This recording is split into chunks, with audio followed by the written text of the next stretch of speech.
Vamos se colocar em pé, vamos orar ao Senhor nesta noite. Aleluia, vamos estar realizando uma oração. E em seguida vamos estar louvando o Senhor com o número 400 da nossa harpa cristã, amém?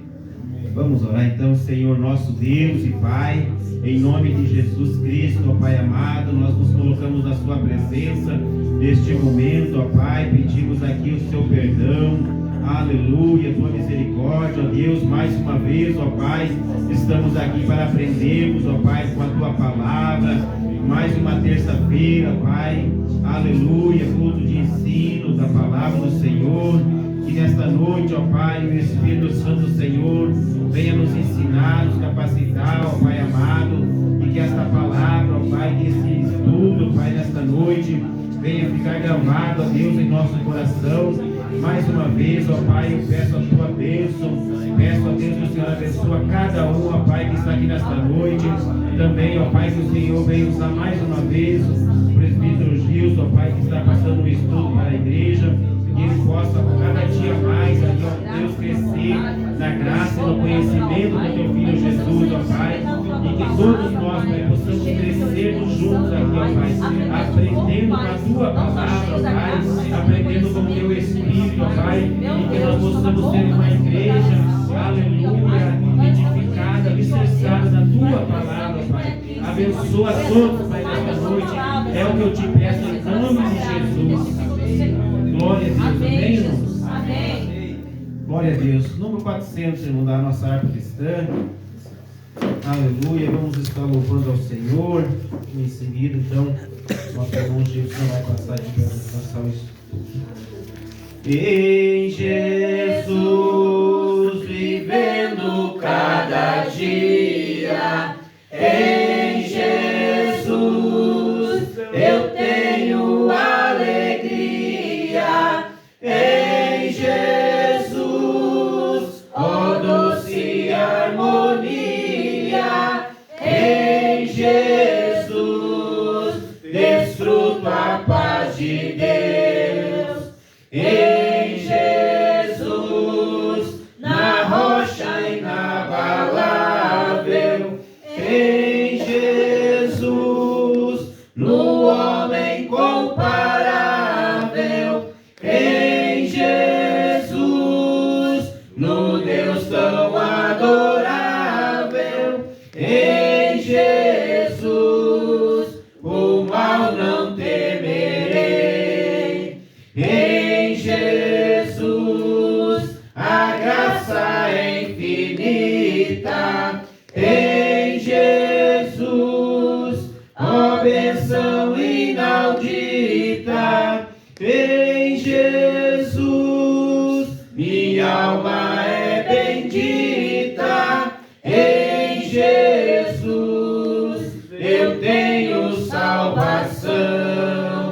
Em Jesus, não temo o mal e a morte. Em Jesus, estou firmado e forte. Em Jesus, meu barco rumo ao norte. Em Jesus, eu sempre hei de vencer. Glória a Deus, amém, irmãos? Amém. Vamos receber então, irmão Gilson, com as palmas bem alegres ao Senhor Jesus. Glória a Deus. Quero saudar os irmãos na paz do Senhor, irmãos. Amém. Uma noite fria, mas estamos aqui para aprender sobre o Senhor, irmãos. Glória a Deus. É uma lição bem conhecida, como eu já havia falado no grupo, uma lição a qual todos nós conhecemos, que fala sobre os três céus, o céu a qual nós vemos, e também o mais importante, que é o céu, a morada do Senhor, aonde todo crente, aonde todos nós almejamos estar um dia lá. Então, irmãos, seria a lição 3, que traz o título como o céu, o destino do cristão. Os irmãos vão encontrar o texto áureo em Filipenses, capítulo 3, versículo 20, irmãos. Filipenses, capítulo 3, versículo 20. permanecer com esse mesmo livro aberto, que a leitura bíblica em classe vai abordar o mesmo livro e também Apocalipse. Então, textual em Filipenses capítulo 3, versículo 20. Todos acharam? Amém. Diz assim: mas a nossa cidade está no céu, donde também esperamos o Salvador, o Senhor Jesus Cristo. Esse versículo, irmãos, a qual Paulo escreveu, nos diz que a nossa cidade está no céu. Nós aqui somos peregrinos. Nós que aceitamos a Jesus não pertencemos mais a esse mundo. Nós aqui estamos apenas de passagem. O nosso alvo, a nossa morada é no céu. Jesus mesmo disse quando subiu aos céus que ele ia lá, ia preparar um lugar e voltaria outra vez para nos levar. Então essa é uma promessa que nós temos, irmãos, de um dia morar nessa cidade, uma cidade a qual não podemos descrever. João, tenho certeza que João tentou descrever, mas ela é muito mais do que João descreveu.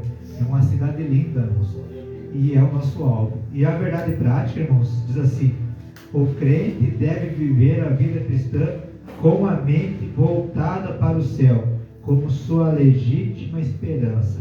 Então, irmãos, nós como cristãos, crentes, filhos de Deus, nós devemos viver com a nossa mente voltada para o céu, com o nosso pensamento voltado para o céu, não se enganar com as coisas do mundo, porque aqui tudo vai ficar, mas aquele que partir salvo, aquele que a qual, quando Jesus vier buscar a sua igreja no arrebatamento, lá é o nosso alvo, lá é o nosso destino, lá vai ser a nossa morada. Irmãos, a leitura bíblica em classe se encontra em Filipenses 3 também, versículo 13, 14 e 20. E também em Apocalipse, capítulo 21, do 1 ao 4. Então seria Filipenses capítulo 3, o versículo 13, o 14, o 20 e o 21. E Apocalipse, irmãos, capítulo 21, do 1 ao 4. Então Filipenses 3 diz assim: irmãos, quanto a mim, não julgo que o haja alcançado, mas uma coisa faço, e é que, esquecendo-me das coisas que atrás ficam e avançando para as que estão diante de mim. Versículo 14. Prossigo para o alvo, pelo prêmio da soberana vocação de Deus em Cristo Jesus. Mas a nossa cidade está nos céus, de onde também esperamos o Salvador, o Senhor Jesus Cristo, que transformará o nosso corpo abatido, para que, conforme o seu corpo glorioso, segundo seu edificar, poder de sujeitar também a si todas as coisas. E vi um novo céu e uma nova terra, porque já o primeiro céu e a primeira terra passaram, e o mar já não existe. 2.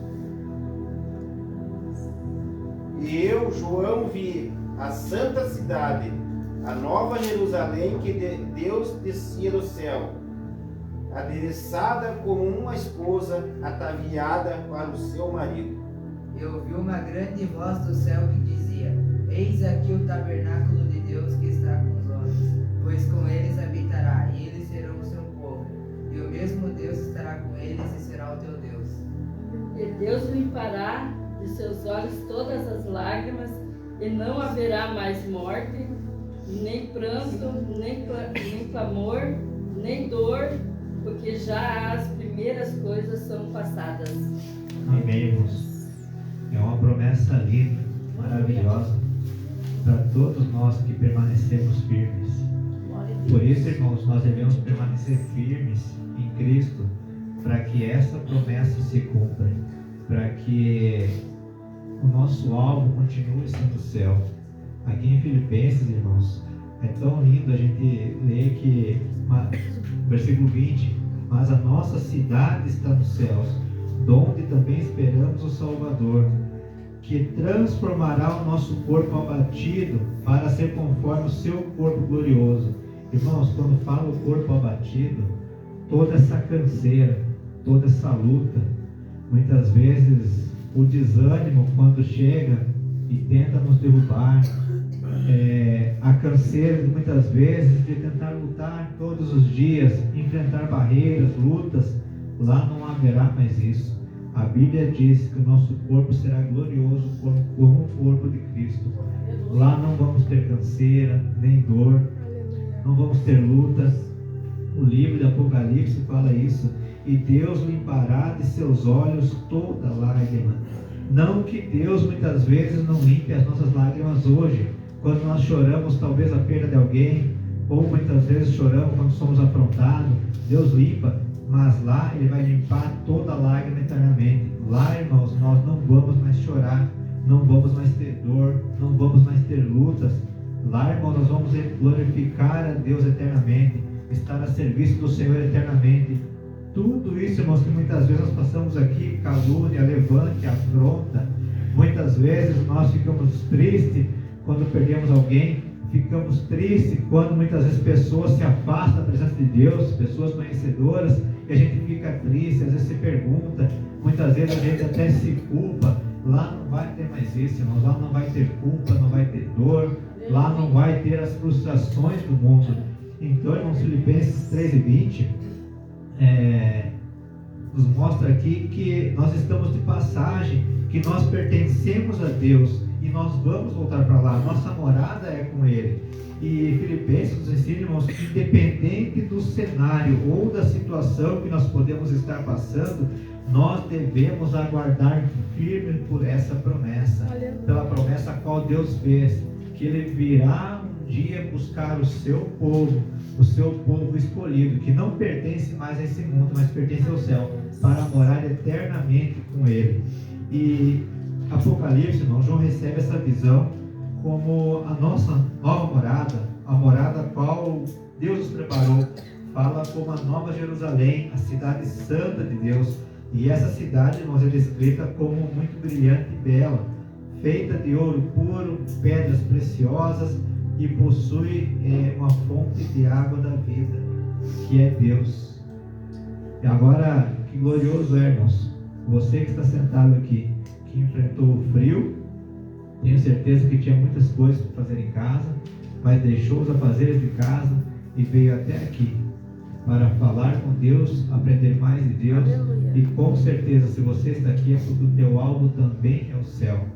Irmãos, então o primeiro tópico fala sobre o céu, o alvo de todo cristão.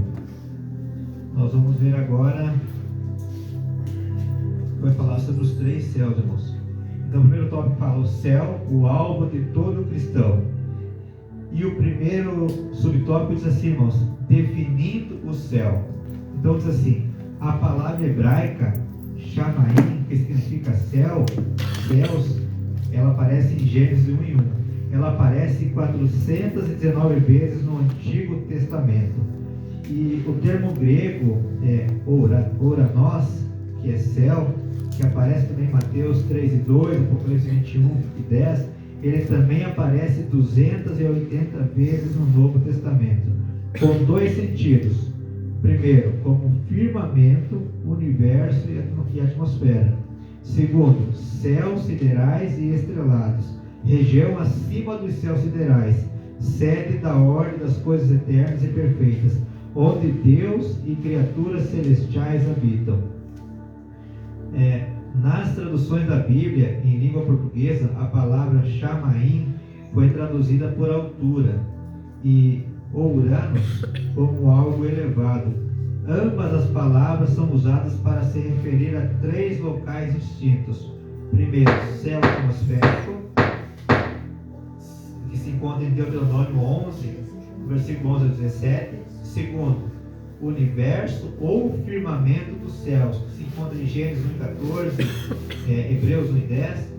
E a morada de Deus, que se encontra em Mateus 7, do 11 ao 21. Alguém pode deixar para mim? Mateus capítulo 7, versículo 11 e o versículo 21. Mateus capítulo 7, versículo 11 e 21.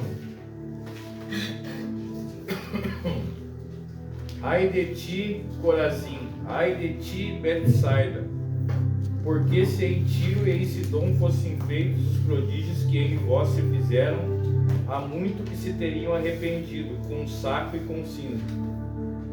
Amém, irmãos. Então, dos três locais aplicados à palavra céu, o mais importante para o cristão, irmãos, é o terceiro, a morada de Deus. É como eu falei no início, irmãos. Nós entendemos que existem três céus. Esse primeiro, a qual a gente vê as nuvens, a qual a revista nos mostra, aonde os pássaros voam. O segundo é as estrelas, os planetas. E o terceiro céu, a qual o olho humano não vê, que é a morada de Deus, o destino de todo cristão. É aonde nós almejamos morar. Então, irmãos, nós vamos definir o céu, como disse ali. Então, lemos a palavra céu, que ela tem suas raízes na palavra hebraica e grega, Chamaim e Oranos. No português, Chamaim, na maioria, é traduzida como altura e Oranos como algo elevado. Então, nós vamos aprender, irmãos, que essas palavras nos mostram lugares diferentes. Exemplo, céu atmosférico. Em Deuteronômio 11, do 11 ao 17, nos mostra que esse é o céu que está logo acima da terra. Meus irmãos, esse céu aonde nós podemos ver o céu onde tem as nuvens, as aves do céu voam, e esse céu azul, irmãos, a qual a gente vê visível por nós. Aí tem o universo, ou então eles dizem o firmamento dos céus, que também é conhecido por nós como firmamento, é o espaço sideral, onde existem as estrelas, planetas, as galáxias. Na Bíblia também é mencionado, irmãos, como a expansão dos céus em Gênesis 1:14. E agora o mais importante, morada de Deus. Esse é o céu, irmãos, que tem um significado muito importante para nós, porque pela Bíblia nós sabemos que é a morada do Altíssimo, a morada de Deus, a sua habitação. É onde tem as criaturas do Senhor, que são os anjos, a criação do Senhor, que são os anjos. E isso, irmãos, pode ser até comprovado em Isaías 63:15. Então, entre esses três céus, irmãos, o terceiro é a morada de Deus, é onde todo cristão anseia para morar. Para nós, irmãos, é o paraíso. Nós, quando nos referimos ao céu, à morada do Senhor, todos nós falamos que nós ansiamos em morar no paraíso, a morar com Deus, a morar com o Altíssimo. Então, nós temos, irmãos, um olhar através da Bíblia, nós podemos confirmar então a existência de três céus. E terceiro, que é o mais importante, como eu disse, que é a morada do Altíssimo. Mas aí pergunta, irmãos, o que há no terceiro céu? O que há depois do universo? Se nós lermos o livro do Apocalipse, irmãos, no capítulo 21:10, nós vamos ler, diz assim, e me transportou em espírito até uma grande e elevada montanha, e me mostrou a santa cidade de Jerusalém, que descia do céu da parte de Deus. Então, irmãos, essa visão a qual Deus deu a João, que mostrou a cidade santa, a nova Jerusalém, essa é a nossa nova morada. Eu almejo, irmãos, ir morar lá. Muitos talvez já foram antes de nós, mas eu creio, irmãos, que os sinais que estão acontecendo, talvez em breve todos nós que estamos aqui vamos subir juntos, conhecer essa morada juntos, ver a face do Salvador. Eu imagino que maravilhoso vai ser, irmãos, nós saber que vencemos tudo aqui, que vencemos as tribulações que esse mundo muitas vezes coloca diante de nós, as lutas, porque se o nosso destino, irmãos, é o céu, o nosso alvo é o céu, a missão do inimigo é impedir isso na nossa vida. O inimigo, em momento algum, irmãos, ele vai permitir que eu e você alcance esse alvo que é o céu. Em todo tempo, nós vamos ver o inimigo derrubando alguém, muitas vezes pessoas ao nosso lado, que talvez conhecem, irmãos, a palavra talvez até melhor do que eu, entendem que o alvo é o céu melhor do que eu, pessoas que talvez tiveram tanto contato com Deus até melhor do que eu, mas que infelizmente o inimigo conseguiu derrubar. E aí eu te pergunto, se ele derrubou, irmãos, essa pessoa, o céu para essa pessoa ainda está garantido? Não, irmãos. porque a Bíblia diz que o céu é somente para aqueles que permanecem firmes, para aqueles irmãos que não voltam para trás. Nós aprendemos na lição passada sobre o caminho estreito, a porta estreita. Então o céu, irmãos, a morada do Senhor é para quem permanece no caminho estreito, é para quem luta por entrar pela porta estreita. Quem desiste no meio do caminho, quem para no meio do caminho, ou ama as coisas desse mundo, com certeza, irmãos, não vai alcançar esse alvo ao qual nós estamos lutando para alcançar. Deus. Então, irmãos, e no fim do capítulo 22, nós podemos entender que existe esse terceiro céu. Ali está o paraíso, a casa de Deus, a habitação e a morada dos salvos. Então, irmãos, nós entendemos agora nesse primeiro subtópico a diferença dos três céus e entendemos qual que é o céu importante para o cristão. Eu tenho certeza que se eu perguntar para você qual o céu mais importante, você vai dizer que é a morada do Altíssimo, aonde Deus habita, aonde Jesus foi preparar esse lugar para nós. Então, irmãos, agora nós vamos para o segundo tópico, que fala bem assim: o céu conforme o ensino de Paulo. Alguém pode deixar para mim Efésios capítulo 1, o versículo 3 e o 20? Efésios capítulo 1, o versículo 3 e o versículo 20.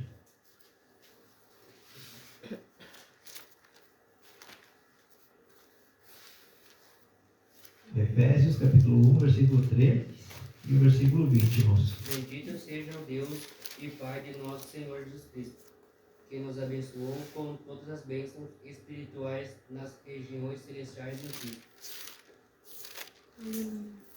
O qual exerceu ele em Cristo, ressuscitando o dentre os mortos e fazendo assentar à sua direita no lugares celestiais. Amém, irmãos. Esse versículo nos mostra a vitória de Cristo sobre a cruz, sobre a morte, sobre Satanás. E se ele venceu por nós, para que nós tivéssemos a chance, irmãos, de ir até o paraíso. E a Bíblia diz que ele subiu aos céus, ele está junto de Deus. E eu tenho certeza, irmãos, que eu quero crer, eu creio que os irmãos também pensam da mesma forma, que Jesus não vê a hora de vir buscar o seu povo escolhido. Aquele povo a qual ele padeceu na cruz do Calvário, aquele povo a qual ele derramou seu sangue precioso, para que nos desse esse alvo, que é o céu, essa chance, irmãos, de morar no céu. Então, irmãos, só pelo fato de Jesus derramar o seu sangue precioso, para nós já é uma grande força. Para nós temos que ter na nossa cabeça, se Jesus fez isso por nós, por que nós não devemos lutar para permanecer firme, para poder ir para o céu, para encontrar a Jesus, para ir para o paraíso, a cidade celestial. Então, irmãos, nesse segundo tópico fala assim: o apóstolo Paulo foi arrebatado até o terceiro céu. Não por acaso esse céu está enfatizado nas cartas do apóstolo Paulo como lugar celestial, o lugar dos salvos em Cristo, salvos em Cristo Jesus, onde temos um destino assegurado, o de estar para sempre com o Senhor. Por isso, vivendo em Cristo, o crente desenvolve um relacionamento na esfera do reino, de modo que ainda que não tenha ido para o céu, toda a sua vocação é celestial, no presente momento da sua vida. Dessa forma, o poder que está em sua vida vem do céu e o habilita a vencer a cada dia. Irmãos, é como falou, nós aqui que aceitamos a Cristo, nós não vivemos mais para esse mundo, nós vivemos para o céu. Tem uma passagem que quando Jesus foi interrogado por Pilatos, se eu não me engano, e aí ele pergunta para Pilatos, no caso Pilatos pergunta para Jesus quem ele é para os judeus, o quem ele era, quem ele se intitulava, e Jesus fala que ele não é daqui, que ele pertence ao céu. Irmãos, se Jesus disse para Pilatos que pertence ao céu, ele está ensinando que todo aquele que aceita a Cristo, que tem a Cristo como Salvador, também passa a pertencer ao céu, também passa a pertencer à cidade celestial. também tem a sua morada garantida para o céu. Então, irmãos, essa é a minha meta e a tua meta, permanecer firmes, porque essa morada existe, irmãos. Tem muitas pessoas que querem dizer que isso é apenas um conto de fadas, que Jesus não existiu, que não pode uma pessoa ter passado pelo que Jesus passou e ressuscitou ou ter aguentado. Eles querem dizer que o que nós pregamos é uma mentira, e nós sabemos que não é uma mentira. Se você pegar um culto como o culto de domingo, aonde a presença do Senhor desceu sobre nós, isso já é a maior prova que Jesus existe. Isso é a maior prova que Jesus deu o Espírito Santo como consolador para todo cristão, para nos ensinar, para nos capacitar e fazer com que eu e você permaneça firme na presença dele, trilhando o caminho certo, caminhando no caminho estreito, procurando entrar pela porta estreita. Se Jesus fez isso, ele é a maior prova, irmãos, que Jesus existe. Só que tem muitos que são como Tomé, muitas vezes precisam ver para crer. Tem muitos irmãos que estão num culto como o culto de domingo, onde a presença do Senhor foi tão forte, mas se Jesus não falar com ele, ele acha que aquilo ali não é de Deus. Muitos pedem prova, se a irmã do casaco tal vir falar, aí eu sei que Deus está dentro daquele local. Se o irmão que está usando paletó tal, gravata tal, vir até a mim falar comigo, aí eu sei que Deus está comigo. Tem muitos que têm esse espírito, Tomé. Mas quando a gente está aqui, tanto no altar, ou quanto quem está aqui sentado na igreja, sente a presença do Senhor. Irmãos, é maravilhoso. A gente sabe que é o Espírito Santo no nosso meio. Não precisa levantar alguém do lado e apontar para você, dizendo, olha, eu sou Deus e estou falando contigo. E tem muitos que querem isso. Tem muitas pessoas que muitas vezes não acreditam que realmente Deus vai buscar um povo. Tem muitas pessoas que não acreditam que realmente Deus preparou uma morada. Muitos dizem que a nossa morada é aqui, morreu, acabou, não tem mais jeito. E não, irmãos, nós sabemos que nós temos uma morada preparada. Mas tem um detalhe, nós também sabemos que existe uma morada para aqueles que estão perdidos, para aqueles que não aceitam o céu como destino. Infelizmente, aqueles que não têm o céu como alvo, que amam mais as coisas do mundo, também tem um lugar preparado. Existem dois destinos. Um, que é o nosso, nós estamos aqui, é o céu, o paraíso. O segundo destino, infelizmente, é para aqueles que estão perdidos, que amam mais as coisas do mundo, que deixam ser levados pelas coisas do mundo, que não acreditam na transformação de Cristo, que muitas vezes não permitem que Cristo transforme a vida deles. Então tem dois destinos. E eu tenho certeza que o meu e o teu destino é o céu, é o paraíso. É morar com Cristo para sempre, irmãos. A nossa morada com Cristo vai ser para sempre. Aqui é passageiro. Aqui a nossa vida é limitada, como nós já aprendemos. Aqui a nossa vida é sofrida. Aqui a nossa vida é por um curto período de tempo. Mas lá vai ser eternamente com Cristo. E aí eu pergunto para você, não é tremendo sentir a presença do Senhor nos cultos, como nós sentimos no culto passado? Agora imagine, irmãos, lá no paraíso, face a face com Cristo. Porque eu tenho certeza, irmãos, que aqui é só um pouquinho da glória do Senhor. Ele permite, irmãos, só um pouquinho da glória dele.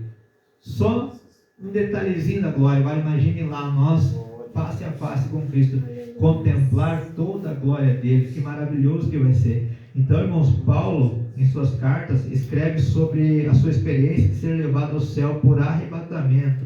Ele foi levado ao terceiro céu, onde a presença de Deus se manifesta com toda a sua glória, como eu falei agora há pouco. Esse lugar, irmãos, não é um lugar qualquer, mas é o verdadeiro lar dos salvos em Cristo. Paulo ensina a nós hoje que a nossa esperança, irmãos, é um dia estar com Cristo no céu para todo sempre. Irmãos, esse destino é para todos aqueles que seguem a Jesus, como eu falei, aqueles que aceitam a Jesus, que professam a sua fé em Jesus como seu Salvador. Então ele prometeu que ele iria preparar uma morada e um dia voltaria para nos buscar. Um dia ele viria buscar aqueles que permaneceram firmes, que venceram a carreira, guardaram a sua fé, ou seja, não abandonaram a sua fé em Cristo, não retrocederam, não escolheram o caminho largo, para esse, se Jesus vai voltar. Então Paulo nos ensina, irmãos, que a nossa vocação, ela é celestial e que nós devemos viver de acordo com os princípios e valores do céu.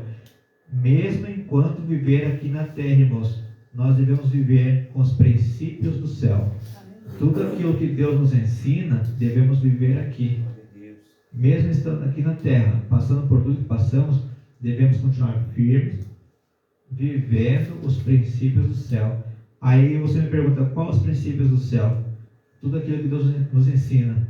Não enganar, não adulterar, não roubar, não mentir, não abandonar a fé, não murmurar, não querer ter o nariz empinado, ser mais que o outro, não achar que o céu é só para mim, não é para o meu irmão do lado.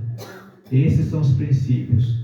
O amor entre irmãos, a comunhão entre irmãos, nós devemos viver de acordo com isso, porque, um exemplo, irmãos, se eu quero ser salvo e porventura eu venho a não gostar do meu irmão do lado, esse meu irmão do lado também quer ser salvo. Como que duas pessoas que não se gostam vão estar no céu? Deus morreu por ele também, né? Então, irmãos, Deus ensina o amor, a comunhão entre nós todos. A comunhão entre nós todos. Mesmo aquela pessoa que erra, tem pessoas que muitas vezes a gente vê que erra, continua no erro, insiste em errar, e a gente tem a infelicidade de querer abandonar essa pessoa, a querer deixar no caminho. Ela está andando do nosso lado, mas quando ela está errando, a gente olha e, em vez de pegar na mão, não, vamos junto, irmãos, vou te ajudar a caminhar, para você tentar, para você conseguir chegar no alto que é o céu. Não, muitos de nós, irmãos, largamos a mão da pessoa, então se vira, aí é contigo. E não, irmãos, Deus não ensina isso. Jesus em nenhum momento abandonou os seus. Eu posso afirmar com toda certeza, irmãos, Judas traiu Jesus.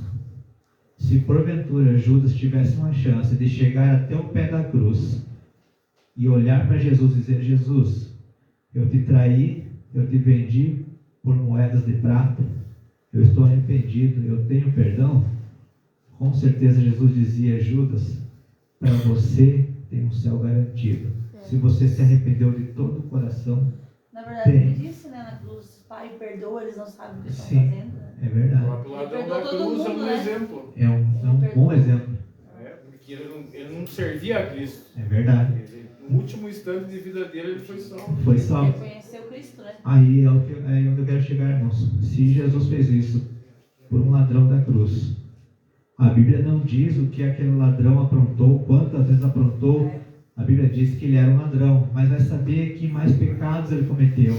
E mesmo assim, naquele último instante, Jesus garantiu a salvação dele. Jesus disse que ainda hoje estarás comigo no paraíso. Aleluia. Já nos mostrando qual é o alvo, que é o paraíso.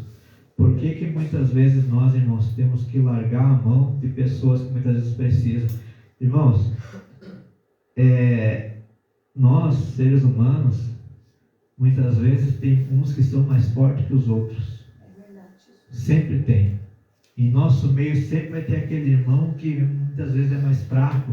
Vai ter aquele irmão que muitas vezes a luta chega e ele quase cai ou até cai. Vai chegar aquele irmão que muitas vezes a tempestade vem e ele vê o barco balançar e ele já se desespera. Sempre vai ter esse irmão do nosso lado. Sempre vai ter. E cabe a nós, irmãos, a tranquilizar, a dizer que o barco vai balançar, que a tempestade vai bater no barco, mas que ele não vai afundar porque Cristo está no barco. Nós devemos ensinar isso a todo tempo. Nós devemos, irmãos, ter em nossa mente que, na verdade, Jesus veio para todos. Jesus não veio para os sãos, ele veio para os doentes. Então, irmãos, todo mundo merece salvação. Aquele que talvez você via no banco sentado, que porventura hoje não está mais, infelizmente, mas também merece a salvação. Jesus veio para esse também. E aí, qual é a chave, irmãos, para você ajudar essa pessoa? Talvez essa pessoa não queira ajuda, é a oração. A oração transforma o coração. A oração transforma a pessoa. Nós temos provas, irmãos, em nosso meio, que a oração transforma. Se a oração transformou a minha vida, por que não pode transformar a vida do meu irmão? Se a oração que nos trouxe até aqui hoje, talvez seja a oração da minha mãe, da tua mãe, a oração de algum familiar que nos trouxe até aqui hoje, por que nós não devemos fazer o mesmo, continuar em oração? Então, irmãos, Paulo nos lembra que todo o poder nos capacita e dá força para vencer todas as situações da vida, para que a gente tenha, irmãos, a esperança garantida do céu. Então, todos os dias, irmãos, Deus nos encoraja a viver de acordo com a vontade dEle, para que nós um dia poderemos morar com Ele no céu, na morada celestial, no paraíso, ou no terceiro céu, como estamos aprendendo. Então, irmãos, viver em Cristo é experimentar a realidade do céu aqui e agora, aqui na terra. Viver em Cristo, irmãos, é ter um pouquinho do céu aqui na terra. Como eu falei no início, sentir um pouquinho da glória do Senhor. Isso é viver em Cristo. É aguardar com alegria o dia em que estaremos para sempre com Ele na glória celestial. E vai ser maravilhoso esse dia, irmãos. Eu quero encontrar cada um no céu. Sabemos que a salvação é individual. Eu ouvi vários pregadores, irmãos, falar isso, e eu não condeno, porque eu também penso assim. Se Deus permitisse que a gente pudesse, irmãos, subir tudo junto, agarrado no outro, levar essa pessoa, nem que fosse a força para o céu, a gente faria isso com certeza. Mas infelizmente a salvação é individual.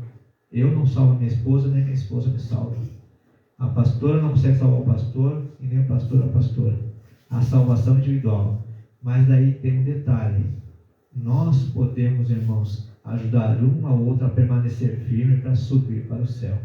Deus permite isso. Deus só não permite a gente levar uma força. Tem um hino que foi muito criticado, e com certeza foi muito criticado, sem dúvida, pela letra que ele falou. É um hino antigo, talvez não conheçam, que é dos Levitinhos, se não me engano, que ele dizia bem assim, que ele ia para o céu nem que fosse de carona. Acho que os irmãos já devem ter ouvido esse hino. Que ele fala que ele vai para o céu nem que fosse de carona. Mas carona com quem, irmãos? Se a salvação é individual.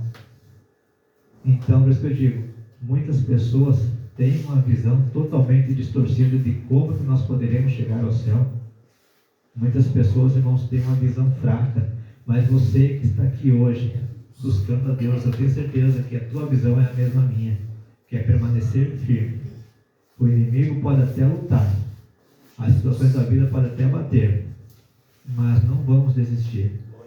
Mesmo exemplo da pastora, bateu o seu carro, passou por uma situação tão difícil, né, pastora? Que talvez muitos aí poderiam dizer, Senhor, eu estava fazendo a tua obra, estou na direção da tua obra, e isso me acontece, não dá mais vontade da tua obra. A pastora em nenhum momento disse isso. Eu tenho certeza que ela agradeceu mesmo assim, porque se isso aconteceu, pastora, eu tenho na minha cabeça, se isso aconteceu, porque está no caminho certo.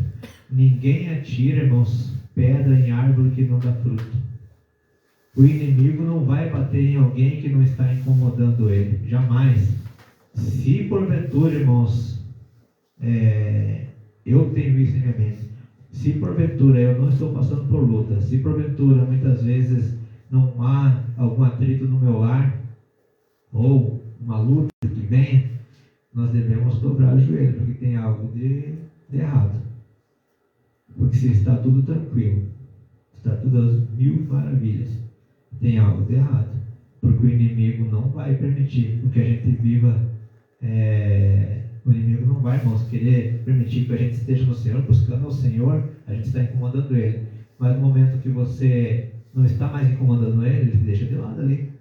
Mas não, para que eu vou mexer com o Gil, se ele está quietinho ali, não está me incomodando, não está fazendo nada ali, não está buscando a Deus direito, a passagem dele para o inferno está garantida, misericórdia, não está não. Mas o inimigo pensa assim. Agora, se porventura, irmãos, nós estivermos passando por luta, alguém se levantando, agradeça a Deus mesmo assim, porque é sinal que você está incomodando o inferno. É sinal que você está incomodando o inferno. Jesus mesmo disse, irmãos, no mundo tereis aflições, mas tem de bom ânimo, eu venci o mundo. Jesus quis dizer com isso que nós vamos passar por luta. Nós temos um exemplo dos cristãos primitivos, que foram perseguidos. Se realmente, irmãos, a gente se intitulando cristão, aceitando Jesus, fosse um mar de rosas, os cristãos primitivos não iriam morrer, irmãos, à espada.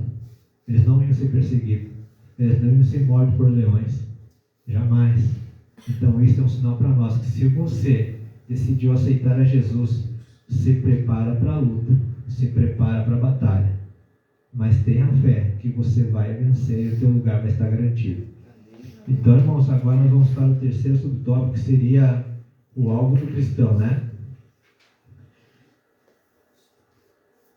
Então, diz assim, ó, depois de salvo, não pertencemos mais a esse mundo.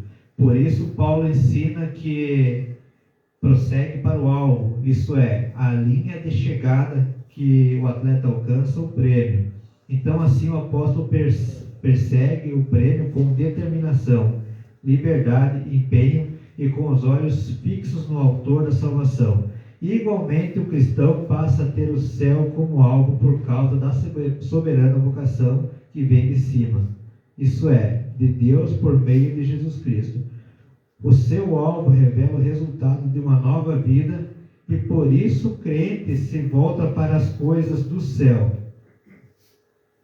A expressão "a nossa pátria está nos céus" sintetiza bem essa nova realidade.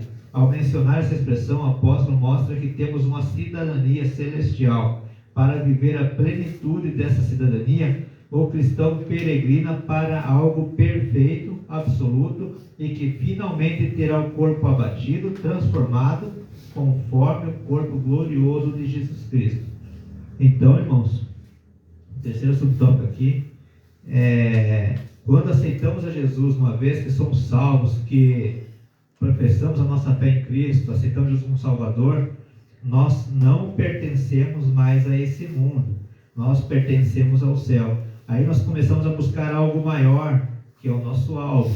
Então o alvo celestial revela em nós, irmãos, a transformação que acontece em nossa vida. Ao invés de nos importar agora com as coisas desse mundo, com tudo que acontece no mundo, nós passamos a nos voltar para as coisas do céu, entendendo e reconhecendo que agora a nossa pátria é o céu. Assim como Paulo, nós devemos entender, irmãos, que temos uma cidadania celestial agora. Em 1 Crônicas, capítulo 29, versículo 15, fala que somos peregrinos aqui na terra. Somos estrangeiros em terra estranha. E a nossa cidade é o céu. Irmãos, então eu entendo que eu e você, nós com certeza aguardamos ansiosos por esse momento, a morada do céu, aonde os nossos corpos, a Bíblia diz, não, irmãos, os nossos corpos se transformarão para sempre em corpos semelhantes ao corpo glorioso de Jesus Cristo. Então o alvo do cristão não é só uma conquista pessoal, mas é uma busca pela comunhão eterna com o nosso Redentor Jesus Cristo. Então, irmãos, eu te convido a seguir firme na direção desse alvo que é Cristo, a permanecer firme. O teu corpo cansado, eu vou dar um exemplo do meu corpo. Eu tive várias fraturas nesse acidente a qual eu passei. Os irmãos têm alguma dor, algo que incomoda. Os irmãos talvez tenham alguma limitação. Então toda essa dor, essa limitação, essas fraturas, esse corpo cansado, irmãos, vai se transformar num corpo glorioso.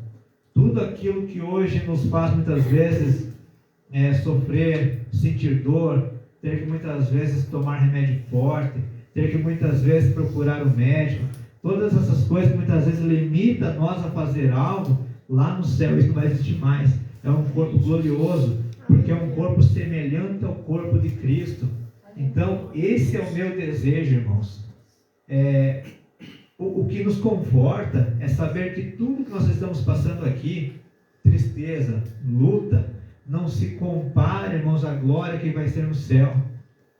Nós podemos passar por várias lutas aqui, mas só o fato de saber que o céu está garantido para nós, irmãos, pode vir a luta que vier, pode vir a barreira que vier, o nosso alvo é o céu. A Paulo nos ensina, nada aqui mais importa. Agora, eu pergunto para você, irmãos, Paulo não foi perseguido, Paulo não foi preso, não surraram Paulo. Paulo sofreu, ele foi perseguido tremendamente, irmãos. Tem uma parte que ele e Silas cantam, presos, foram chicoteados, mas cantam, porque eles sabiam que o alvo é o céu. Então, se Paulo passou por tudo que ele passou, por perseguições, por lutas, nós também passamos as nossas. Por que abandonar? Por que desistir? Porque na verdade, irmãos, a meta do inimigo é essa, é fazer com que você abandone a tua fé em Deus. Ele quer que você desista de buscar a Deus. Ele luta todos os dias para tentar fazer com que você desista de buscar o alvo que é o céu. Não desista, irmãos. Tenha Paulo como exemplo. Seja um exemplo para a tua família também. Eu tenho meus filhos pequenos, a maioria dos irmãos também tem. Nós devemos ser exemplos, irmãos. Se eles olharem para nós e ver que a luta chegou, que muitas vezes faltou coisa dentro de casa, que muitas vezes o balcão está vazio, que muitas vezes a doença chegou até nós, mas eles olham assim: olha, mas meu pai e minha mãe continuam firmes, crendo que Deus ainda pode mudar a história, crendo que Deus ainda pode mudar essa trajetória. Esse é o exemplo que nós temos que ser para os nossos filhos, para que eles entendam: se o meu pai e a minha mãe estão assim, buscando algo que é o céu, esse é algo que eu quero também. Porque o inimigo luta em todo o tempo, irmãos. Ele quer derrubar não somente eu, você, mas ele quer derrubar a nossa família inteira. Ele quer derrubar a geração. Eu creio que quando o dia que nós partir, né? Que os nossos filhos venham lembrar de tudo que a gente viveu e eles tiveram experiência com nós, né? Sim, é verdade. Quando eu não tiver mais aqui, tudo aquilo que eu ensinei, eu quero que meus filhos pensem: se a minha mãe estivesse aqui, o que ela faria, né? Ela faria, a minha mãe, o meu pai se manteriam fiel e agiriam dessa forma. É verdade. Ou quando alguém diz: tua mãe isso, teu pai não. Minha mãe e o meu pai não fariam isso. É verdade. Eu conheço o pai e a mãe que eu tenho. É verdade. Porque tem um legado, né? Que a gente deixa. O Felipe pregou sobre o legado. E isso é importante nós deixar, né? Eu sei que meus filhos sabem o preço que eu pago pela obra, né? É o que eu falo. E eu sempre falo para eles. E eu sei que eu tenho deixado marcas neles. E eu conheço meus filhos, né? Então isso é importante. Irmão, eu e a Ju conversamos sobre isso, sobre quem está à frente da obra. O quanto é perseguido, pastor. E que nem assim, eles pagam um preço junto com nós. Pagam junto. A família paga o preço. Porque a família faz parte do projeto de Deus. E o inimigo, quando ele quer atacar o projeto inteiro. Ele não quer atacar só uma parte. Ele sabe que ele tentando atacar o projeto inteiro, ele acaba com a obra. E eu e a minha esposa, volta e meia, conversamos sobre isso, sobre estar à frente da obra. É algo que não é para todo mundo. Nem todos aguentam. Quantos por aí, irmãos, que muitas vezes a gente vê fulano e tal está à frente da obra. Passa um tempo, a igreja fechou, essa pessoa se afastou de Deus, porque não aguentou a pressão de cuidar a obra. Porque na verdade não está cuidando de pessoas, irmãos, que têm personalidade diferente. Estar à frente da obra, como eu falei ao pastor aquele dia, que ele já prega, estando à frente da obra, lidar com pessoas não é fácil. Tem dias que o Gilson não vai estar bem, tem dias que a Ju não vai estar bem, tem dias que muitas vezes a pastora chega sorrindo e vê um irmão de cara virado ali porque aconteceu algo, e a pastora tem que chegar com um jeitinho, tentar consertar ali. Alguma coisa que fazem pra gente tem que chegar aqui, o culto tem que acontecer, né? E aí tem que engolir isso, muitas vezes conserta um lado e conserta o outro. Então tem um preço, irmãos. A obra tem um preço. Esses dias eu estava falando, uma conhecida minha, ela estava falando que, não me lembro onde que foi que ela viu, que separaram um casal para obra, né? E chamaram a família inteira. Não sei te dizer se foi tipo um separado para cuidar da igreja, não sei te dizer bem, mas tipo, foi consagrado, vamos dizer assim, trabalho. Sim. Como, vamos dizer, um diácono, vamos dizer. Mas consagraram, vamos consagrar o Gilson ao diácono. Mas chamaram a Ju e as crianças para orar. Porque a família tem que estar junto, né? E eu já peguei aquilo, é verdade. É verdade. Tu vai separar um diácono, presbítero, mas na verdade a família toda tem que estar junto, né? E eu achei aquilo muito interessante, que faz sentido. É verdade. Né? Separar o Gilson para presbítero ou só o Gilson para diácono, Né? Por mais que seja ele o consagrado, nós vamos orar pela família toda. É verdade. Né? E eu achei muito interessante isso aí.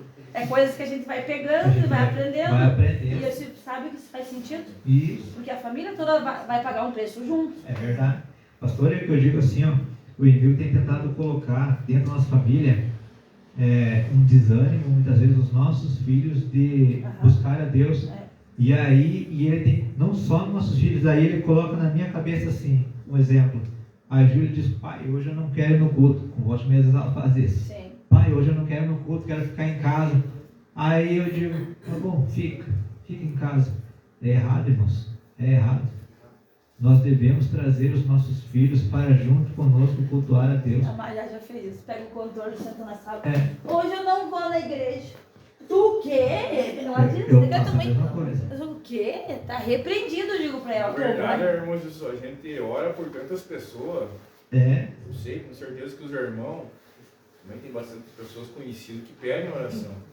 E às vezes a gente se concentra tanto em orar pelas pessoas e esquece dos filhos. Isso aí, irmão. E hoje em dia, assim, ó, a nossa geração que vem um pouquinho atrás, nós temos um pouquinho mais de casco para suportar. Sim. Mas os nossos filhos é uma geração da tecnologia, é uma Isso aí. geração da... Onde a tecnologia segura em casa. E daí, isso aí é que está o perigo. A gente, às vezes, se a gente não vigiar, a gente acaba se passando, ficando muito tempo na frente de um celular, na frente de uma televisão, alguma coisa. Eu não tenho televisão, mas o celular, às vezes, quando eu vejo que vai me prender, eu já jogo ele de lado. É verdade. Então, imagina nos filhos da gente. É onde ele quer atacar, irmãos. A gente tem que orar demais para os nossos filhos. Eu citei a Júlia como exemplo muitas vezes, o Vitor também, né? É que é normal, mas ela quer, tipo assim, eu creio que muitas vezes é o inimigo que usa essa brecha para ver o que eu vou fazer, se realmente eu vou permitir. Muitas vezes, né, Júlia? Pai, eu vou, mas eu vou dormir no carro. Aí eu olho assim e se tiver um chinelo, daí eu vai dormir no carro, negativo. Tu vai assistir o culto comigo. E ela fala assim, mas eu tô com sono. Não, eu prefiro ela aqui dentro da igreja, como muitas vezes, né, pastor? Ela deu aquelas cochiladas, mas estava ali do meu lado. Depois não deu mais. Geralmente eles deixam pra deixar a gente meio bravo, assim, bem pertinho do culto. É verdade. Uma meia hora, 50 minutos antes, e eles vêm te largam. É isso. Irmãos, e isso tem acontecido muito, por isso que eu citei o meu lar como exemplo, isso tem acontecido muito para que essa nova geração seja uma geração fraca, aonde, como o irmão falou, um telefone impede de adorar a Deus, uma TV impede de buscar a Deus, um tempo frio impede de buscar a Deus. A minha mãe, quando eu era jovem, e muitas vezes eu dizia que não, mãe, eu não vou no culto, ela dizia que tu vai sim, e aí a Cita pegava, você não ia, sabe? E às vezes eu dizia, mas fulano não vai, mãe, não, você não é todo mundo. Você vai e pronto. Os meus é só mulher mesmo, o resto, a Miriam sempre está pronta, meu Deus. E eu hoje, irmãos, eu agradeço a minha mãe por isso. Porque a maneira que ela me ensinou... Ela ensinou o menino o caminho que ele deve andar. É onde eu estou lutando para ensinar. Nós temos que fazer isso. Então o inimigo tem lutado para atacar essa geração. E cabe a nós, irmãos, a lutar contra isso, como a pastora falou. A insistir, a não permitir isso. Se os irmãos têm alguma pergunta, ou quer colocar algo sobre o primeiro tópico, nós vamos para o segundo, irmãos. O segundo tópico, irmãos, fala assim, ó, a descrição do céu segundo o livro de Apocalipse. Alguém pode achar para mim, João, capítulo 14, versículo 3? E o primeiro subtópico, irmãos, fala assim, estaremos onde Deus está. Então é João capítulo 14, versículo 3. E se eu for e lhes preparar lugar, voltarei e os levarei para mim, para que vocês estejam onde eu estiver.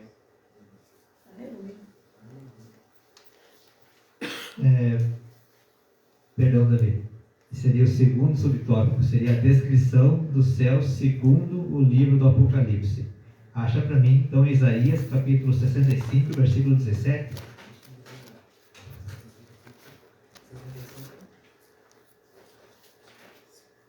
Isaías 65, versículo 17. Porque a gente conversa bastante e acaba se perdendo no texto, irmãos. Porque eis que eu crio céus novos e nova terra, e não haverá lembrança das coisas passadas, nem mais se recordarão. Amém. Amém. Então essa é a promessa do Senhor, Ele vai criar um novo céu e uma nova terra. Irmãos, e o primeiro subtópico fala assim, o novo céu e a nova terra. Diz assim então, depois da abertura dos 7 selos, conforme Apocalipse 6, em que predominaram a desordem, a tribulação e o juízo, o quadro revelado na sequência é o de um estado eterno. O apóstolo João diz que o primeiro céu e a primeira terra passaram. O mar não existe mais. Esse céu, que também, Uranus, é o espaço astronômico, não se trata da habitação eterna de Deus. Então, o apóstolo contempla um novo céu e uma nova terra. O adjetivo grego kainos, novo, que aparece no texto, traz a ideia de novo, com respeito à forma, fresco, recente, não usado. Nesse sentido, o novo céu é um lugar sem precedente, ele é incomum e desconhecido. Ali, Isaías profetizou a criação de novos céus e nova terra, como foi lido, irmãos. O apóstolo Pedro confirmou essa esperança em 2 Pedro 3:13. Esse lugar é o destino do cristão, um novo lar completamente redimido, sem qualquer semelhança com o mundo antigo. Pois, diz ali em Apocalipse 21:5, eis que faço novas todas as coisas. Então, irmãos, eu até conversei com a minha esposa sobre isso, que tem muitos que acreditam, talvez a pastora também já ouviu falar, eu já ouvi falar, que aqui vai ser feito tudo novo. Tudo novo, vai começar do zero. Um novo planeta, tudo novo. Só que se nós formos analisar, irmãos, quem fez o planeta Terra, quem fez os mares, o céu, tudo foi Deus. A intenção do inimigo é destruir a criação de Deus, tanto nós quanto o que Deus fez. Se realmente, irmãos, eu creio, é o que eu creio, se realmente Deus fizer isso, tem que criar tudo novamente, é porque com certeza o inimigo conseguiu destruir a criação de Deus. Aí já vai contra aquilo que nós acreditamos que está na Bíblia. E o que está na Bíblia, que a gente lê e pode analisar, é como se Deus fosse renovar tudo novamente aqui. Tudo aquilo que foi destruído pelo inimigo, ou que ele tentou destruir aqui, Deus vai renovar novamente. Deus vai colocar um novo céu, uma nova terra, mas algo renovado, irmãos, como se fosse, não seria bem a palavra reformado, mas algo a qual Deus refez novamente, e não do zero, como tem muitas denominações que dizem por aí. Assim como tem muitas denominações que dizem que nós já estamos vivendo naquilo que Deus fez, que não vai mais ter mudança aqui, vai continuar assim, que nós já estamos vivendo até o milênio. Tem uma que eu conheço, que é bem conhecida aqui em Carazinho, de uma amiga minha que vai nessa igreja, diz que aqui até estamos vivendo até no inferno, aqui é o inferno. Tem muitos que dizem tudo isso. Não dá nem para acreditar que essas pessoas são pessoas bem instruídas. É verdade. E falam essas coisas. E a Bíblia não nos deixa mentir, irmãos. Porque a Bíblia diz que haverá sinais sobre isso, sobre a vinda de Jesus. Então, se realmente, como a pastora disse, nós já estamos vivendo no inferno, e esses sinais estão acontecendo, aí não haveria sinais. Só uma pergunta, irmão Jesus. Logo após o dilúvio, o próprio Deus ele promete que ele não destruiria mais a terra, né? Com Sim. o arco-íris. Ele fez um concerto através do arco-íris. Então, só uma dúvida, ele se referia a isso, a não destruição mais. Com água, né? Seria com fogo. Com água não. Seria com fogo. Ele prometeu que com água ele não destruiria mais a terra, mas com fogo. Irmão, se você for pegar algumas passagens da Bíblia, muitas vezes o fogo é descrito como fogo purificador. Então eu quero crer que quando ele for destruir essa terra, que dizem que é com fogo, a Bíblia diz que ele vai purificar a terra, ele vai sarar a terra. Quando diz ali, e vir descer do céu a cidade santa, Nova Jerusalém. É essa cidade que Deus está construindo. Sim. E Jesus está preparando a morada. Então, vai descer do céu, a nova cidade já está preparada. Está preparada. E isso são as coisas novas, né? E vai ser logo após os 7 anos. Que tem muitos que também não acreditam que isso não vai mais acontecer, que isso não vai acontecer. E a gente sabe que vai ter 7 anos. Eu não consigo entender como é que tem pessoas pessoas que se deixam levar por aquela palavra, né? Qualquer vento de doutrina, né? Não consigo entender. Ou pegam um versículo isolado e querem colocar... E desde que eu me converti, já veio muitas doutrinas já, né? Sim. Né, Wilson? Vinham na nossa casa falar coisas, né? É verdade. Só que daí até contra mesmo o Espírito Santo, né? Sim. E o que não me deixou, né, tipo, principalmente contra a doutrina do Espírito Santo e da Trindade, foi a experiência que nós temos com ele. É verdade. Mas não tem como alguém me convencer de uma coisa que eu sei e que eu sinto. É verdade. Que eu tenho. E essa pessoa que tentava nos convencer, ela nunca teve experiência com o Espírito Santo. Isso. E ela não conseguia acreditar no Espírito Santo. Não teve intimidade com o Espírito Santo. Então eu creio assim que não tem experiências, não consegue crer nas coisas. É verdade. Paulo é uma pessoa tão convicta daquilo que ele prega e tem tanto valor nas palavras, porque ele viveu, né? Viveu. Então, se nós não temos, nós temos que orar e pedir para Deus dar experiências para nós. É verdade. Para nossa pregação valer. A pregação, né? Pastora, e a gente vai citar nomes, mas a gente sabe que tem pessoas, e uma certa pessoa, até que nós já foi comentado, como é que ela pode ser unicista e ela fala em línguas, como é que ela não crê no Espírito Santo se ela tem uma, né, certo ponto, uma experiência com o Espírito Santo, como é que ela não crê? É verdade. Não tem como explicar isso. Se ela tem o Espírito Santo, como é que ela crê só em Jesus? Se ela é usada pelo Espírito Santo, como é que ele explica Porque isso? existem várias linhas, né? Desde que a gente se converteu, existiu várias denominações, várias linhas, né? E chegou hoje meio que uma salada de frutas. Sim. Que nem eles não... Eles Mas pegaram, é que daí não tem como explicar uma coisa que é óbvia. Ou tu tem, ou tu não tem, ou tu é, ou tu não é. Hoje eu já observei algumas coisas que eles já creem no Espírito Santo. Tá, mas aí a teoria deles tem que... Mas aí tem 3 teorias. Tem 3 teorias de 3 homens, né? Então, não é assunto para nós. É inexplicável. Tem gente que quer... Só naquele assunto, aquela promessa, na verdade, não é que não destruiria a terra, né? Poderia ser não, com vento, com fogo, não é que não... Com água. Nunca mais era o tipo de dilúvio, não. Qualquer outra meio era viável. A promessa é com água. Na verdade, eu perguntei porque eu já não me lembrava mais. Com água, Deus prometeu que não ia mais. E na verdade, assim, irmãos, Jesus alertou sobre isso, que teria muito joio no meio da igreja, a qual parecia um crente, parecia ser cristão, falava e existe um espírito de engano mesmo no meio, às vezes, da igreja, né? Até Jesus alerta que vive em nome dele, né? Isso. Eu estava vendo um vídeo no YouTube de um cara lá na Rússia, afirmando ser Jesus. E ele tá, multidão, sabe, acompanha o cara. Por isso que tem aquela parte, irmãos, que daí tem muitos que vão chegar assim, mas Senhor, em teu nome eu fiz isso, fiz aquilo, e Jesus diz assim, apartai-vos de mim porque eu não conheço. Porque na verdade tinha aparência de crente, aparência de quem servia a Deus, mas não servia a Deus, era por engano. Mas é que a pessoa que não existe na Trindade, irmão, ela tem que pegar e riscar João da Bíblia, então tem que tirar João da Bíblia, tem que tirar várias passagens que é relatado sobre a Trindade, então é inexplicável. Uma coisa bem complexa, né? Porque a gente sabe que o dom é pela fé. Então, se a pessoa não acredita no Espírito Santo, como que ela vai falar em línguas, profetizar? Isso que é, porque a Bíblia fala, né, que o dom é pela fé. É que o que acontece? É que a maioria, assim, ó, é que nem eu sou da Trindade, eu creio, eu tenho dom. Mas aí eu passei a crer em outro. E eu já estou com o dom, entendeu? A maioria já foi com o dom. Aí pode... É bem complexo, é um assunto bem difícil de conversar, né? É inexplicável tu dizer que a pessoa conhece a Bíblia, como é que ela vai passar a crer por uma coisa que ela leu que não existe. Mas é que muitos não conhecem a Bíblia. Eles vão por aquilo que é dito. Eu vou pelo que eu ouço.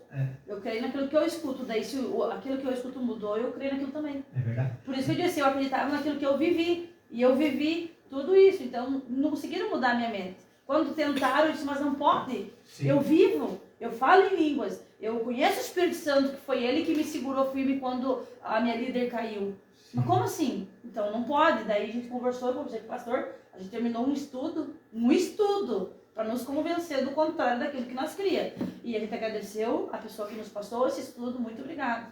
E a pessoa rindo e zombando do Espírito Santo. E disse, muito obrigado, a gente foi educado, Mas por enquanto a gente não quer mais isso. Mas já tem um lugar no inferno também. A gente não quer mais isso tudo, né? Por enquanto a gente não quer mais. A gente agradeceu, a gente é amigo, conhece essa pessoa até hoje, né? Mas a gente crê nisso. Por isso que a gente tem que crer naquelas coisas que nos foi ensinado. Nosso pastor nos ensinou e nos ensinou bem. Então a gente crê nisso. Entende? Verdade. E às vezes a gente pode se deixar levar. E é bem fácil. E foi alertado, né? Que aí daquele que blasfemar contra o Espírito Santo. É que não tem perdão, né? E esse pessoal, o insista, na verdade, eles são muito perigosos porque eles têm conversa. E na verdade, assim, irmãos, o inimigo ele tem criado muitas religiões aí para confundir os salvos. Que bem isso, que nem assim, eu digo assim, ó, não precisamos bater contra, Pai, Filho e Espírito Santo, ou Deus. A nossa luta não é contra isso. Mas assim, ó, é tirar aquele que está na Trindade muitas das vezes, e eu vejo assim que eles ainda caem. Mas tem gente nos becos, nos valados para nós ganhar. Vamos lá. Isso daí acaba disso, né? se tornando uma hipocrisia. Tu não acredita, mas tu usufrui daquilo que tu não acredita quando que é necessário. Então é uma hipocrisia no meio cristão. Não sei se o pastor que pregou há pouco tempo falou assim que hoje em dia a moda é tentar tirar crentes de outra igreja para trazer isso para mim não é crescimento. Eu falava esse dia com o pastor ainda, para nós crescer, a arca crescer, eu não digo assim, Deus, traz alguém da igreja tal, da igreja tal. Não, claro, é benção que Deus traz alguém para ajudar na obra, claro. Sim. Né? Ou alguém que está machucado. Mas crescimento para mim é quando batiza alguém. Isso, e aquela pessoa vai começar a caminhar com nós, né? Trazer alguém que está no mundo, escravo do pecado. Isso aí. E é essa a nossa meta. É isso que nós temos que querer, né? Almas para a gente ganhar para Jesus. Verdade. E a gente tem muita alma lá para a gente ganhar. Não precisamos brigar por quem batiza quem, em nome de quem, não. É verdade. Né? Se o nosso foco é ganhar alma para Cristo, que nós também acreditamos que é Jesus que salva. E se o nosso foco é ganhar alma para Cristo e ir morar no céu, se todos esses forem para o céu, amém. Amém. Né? Mudar de vida de verdade, amém. Né? É verdade. Nosso foco é isso. É verdade. Ninguém precisa brigar. Não. Tem muitas almas de fora precisando. Nossa, muita. E agora nós vamos então para o novo céu e a nova terra, para nós lermos, né, irmãos? Então Isaías 65, 17 fala, irmãos, que é uma promessa de Deus para um futuro, aonde Ele restaurará todas as coisas. Deus trará perfeição ao mundo. Ele nos ensina, irmãos, a deixar as coisas do passado para trás e viver na esperança do novo que Deus tem para os salvos. É uma promessa do Senhor de um futuro melhor e nos encoraja a viver de acordo com os seus princípios, como eu falei antes. Tem alguma denominação, irmãos, que eu não lembro o nome, mas que ele fala que, se não me engano, é só 144 mil parece que vão ser salvos. O Jeová. Então, aí a gente já vê assim, que seria um espírito de engano, mas aquele engano dos mais tolos, porque eu penso assim, irmãos, se realmente é só 144 mil, por que eles continuam ainda evangelizando? Porque é bastante gente, né? Tem bastante gente, hein? Mas tem gente que está pregando, acho que foi o senhor mesmo que falou, que a igreja já subiu, e os caras ainda estão pregando para quem? Que o arrebatamento foi o Covid. Teve uma parente minha, que eu também não posso falar o nome, nada lá, mas que ela chegou e disse para mim assim, Gilson,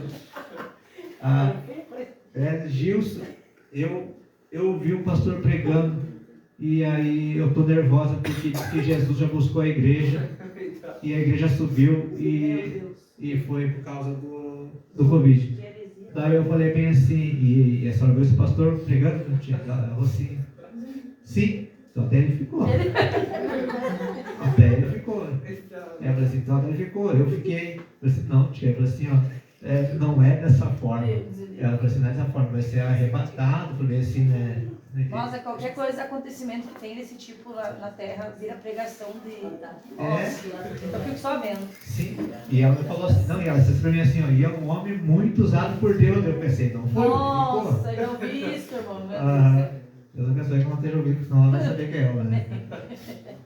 Essa resposta do 144 eu estou esperando uns lá me responder, faz mais de ano que eles não voltaram. Né? Sim, por isso que eu digo, na verdade, irmãos, são religiões que o inimigo muitas vezes permite ser criada para iludir a muitos. Para confundir os escolhidos. Porque querendo ou não, irmãos, tem muitas pessoas que são confundidas por isso. Se confundem. Então, Irmãos, todos nós já vimos que tem estudiosos que querem, como nós falamos, querem debater sobre o novo céu, a nova terra. Se fala muito a respeito das interpretações para o futuro. Existem diferentes visões sobre como ocorrerá essa renovação do universo. Daí, é como eu expliquei antes, alguns dizem que o universo atual será completamente destruído, não existindo mais, enquanto Deus criará algo totalmente novo que ele não vai dar continuidade nesse universo que nós vemos aqui. E outros defendem que esse universo atual será renovado. Em outras palavras, como eu falei, reformado. Então ele será transformado para refletir uma nova criação, mas mantendo a continuidade da existência atual. E é dessa forma que a gente mais ou menos tem uma ideia, irmãos. Então, só que pela base bíblica, irmãos, em Apocalipse 21 e 1, quando nós lemos, temos o termo grego para descrever o novo céu e a nova terra, mas de uma ideia de um novo mundo, e não outro mundo, como eles estão dizendo por aí. Eles dizem que Deus vai criar um outro mundo e não um novo mundo. Esse mesmo termo é usado em 2 Pedro 3 e 13, indicando algo novo em qualidade, não em origem. Isso sugere a nós, irmãos, uma continuidade com a criação atual, mas de uma forma renovada e restaurada. Como eu falei, muitos creem que Deus vai criar um outro mundo e não um novo mundo. Então o apóstolo Paulo, em Romanos 8, 19 e 21, nos fala sobre a criação, aguardando a sua libertação da escravidão, da decadência desse mundo perdido, para a gloriosa dos filhos de Deus, aqueles a qual escolheram servir a Cristo. Então essa passagem, irmãos, sugere a nós que a criação atual será renovada e libertada dos efeitos do pecado, ao invés de ser substituído por algo completamente novo. Nos mostra aqui, irmãos, que Jesus, que Deus vai libertar esse mundo do pecado, vai transformar, purificar essa terra e não fazer um mundo novo como tem muitas denominações que pregam aí. Que tudo isso que a gente vê aqui vai ser totalmente destruído e ele vai fazer tudo novamente. Então, irmãos, eu quero deixar para os irmãos aqui que esse negócio de aniquilação do universo que eles falam, que muitos pregam aí, que seria o extermínio desse nosso universo, é como se fosse uma vitória completa de Satanás, como eu disse no início. É como se Satanás chegou a tal ponto, a corrupção dele da terra, que ele destruiu toda a criação de Deus, a ponto de não ter mais conserto. E Deus jamais vai permitir isso. A Bíblia nos diz que Deus jamais vai perder para Satanás. E se isso for verdade, como eles afirmam, então Deus perdeu para Satanás. E isso é uma heresia, irmãos. Isso não existe. A vitória com Cristo é certa. Então, o que nós cremos e o que eu levo os irmãos a entender é que Deus vai limpar toda a terra do pecado. Vai tirar toda essa podridão do pecado, transformando ela novamente num lugar de habitação dos santos, dos salvos, habitação de Deus. Então, irmãos, cremos que a renovação do universo vai demonstrar a soberania de Deus a purificar a criação afetada pelo pecado, como eu falei, removendo todos os defeitos que o pecado fez e faz. Então, irmãos, de acordo com o entendimento da renovação do universo, não apenas se baseia na doutrina da Bíblia, mas também revela o poder e a soberania de Deus ao restaurar e purificar a sua criação, mostrando a sua vitória sobre o pecado e sobre os poderes das trevas. É uma esperança, irmãos, que inspira nós, crentes em Jesus, a aguardar ansiosos o cumprimento dessa promessa. Então, irmãos, nós aqui, um dia iremos morar nessa terra, mas ela purificada, sem pecado. Todo defeito que o pecado deixou, que o inimigo fez, vai ser limpado e varrido dessa terra. A Bíblia nos diz isso. Aqui vai ser a morada celestial. E isso vai se cumprir, irmãos. Isso é bíblico. Agora, irmãos, nós vamos para o subtópico 2, que fala sobre a linda cidade como nossa morada. Diz assim: no versículo 2 de Apocalipse 21, o apóstolo João faz menção à descida da cidade santa e somente a partir do versículo 9 que ele começa a descrever a beleza dessa cidade. Por meio de passagens do Novo Testamento, a Nova Jerusalém pode ser descrita como a morada de Deus, a pátria dos salvos, o lugar em que os santos habitarão. Assim cremos e afirmamos que essa linda cidade será um lugar em que Deus e o Cordeiro são o seu templo. A glória de Deus a iluminará, e o Cordeiro será a sua lâmpada. Na Nova Jerusalém, irmãos, não haverá dor, tristeza ou sofrimento. Isso está em Apocalipse 21:4. Além disso, depois da ressurreição e quando todas as coisas forem consumadas, essa Jerusalém celestial descerá do céu e ficará para sempre na nova terra, como a pastora falou antes. O apóstolo João descreve a Nova Jerusalém celestial como um lugar de redimidos que habitam a gloriosa cidade. Portanto, para nós a visão descrita em Apocalipse 21 refere-se ao céu como a eternidade, a Nova Jerusalém como a nova cidade, o nosso novo lar criado sem pecado, onde a bem-aventurança eterna será desfrutada pelos santos para todo sempre. Então, irmãos, Apocalipse mostra que para nós a Nova Jerusalém como uma cidade santa que desce do céu, no caso representando a morada perfeita do povo de Deus, ela desce do céu até a terra. Então, tanto João quanto Paulo, irmãos, falam sobre ela, destacando a Nova Jerusalém como a nova habitação dos salvos, uma habitação eterna, onde Deus vai estar presente no meio do seu povo, no nosso meio. Aleluia. Só que essa cidade celestial, irmãos, vai surgir após a renovação de todas as coisas, simbolizando a nova criação dos céus e terra. A glória da Nova Jerusalém, a Bíblia diz, a glória da Nova Jerusalém brilha com a luz da glória de Deus e é incomparável. As características simbólicas, como as 12 portas, irmãos, representam as 12 tribos de Israel, e as fundações adornadas como pedras preciosas, escritas com o nome dos apóstolos, demonstram, irmãos, a inclusão de todas as pessoas, graças à obra redentora de Cristo. Então, irmãos, todos nós, mas aqueles que aceitam Jesus, nós vamos ter a chance de ver a Nova Jerusalém, de contemplar, como João disse, as ruas de ouros, os muros de jaspes. Nós vamos contemplar a glória do Senhor, porque ele diz que a glória do Senhor, irmãos, é maravilhosa. A Bíblia diz que vai iluminar toda a terra. Se nós formos ver, irmãos, a passagem de Moisés tem um encontro com Deus. Tem uma parte que fala que o seu rosto brilhava por conta da glória de Deus. E sabemos que aquilo foi só um pouco.